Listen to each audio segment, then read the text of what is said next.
Hello guys, ल है आज चाहिँ हामी यता माडी पाडामा छ है। माथि भाइले यहाँ मिसिन लगाएर फाँड्दैछ हो, यहाँ माथि। त्यहाँदेखि यहाँनिर आमा पनि आउँदैछ ऊ परबाट, ऊ फाँड्यो रे आएको अरे ऊ यहाँ छ। यहाँनिर ऊ हो, त्यहाँ यहाँनिर हाम्रो माम पनि उभिरहनु भएको छ हो। त माम हात हलाइदिनु, यसो गरिदिनु नि हो। अन्त हो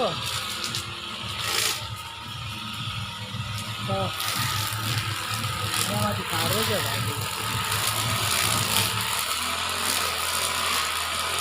है। घरको भित्र फाँडेको पुरा जङ्गल भएर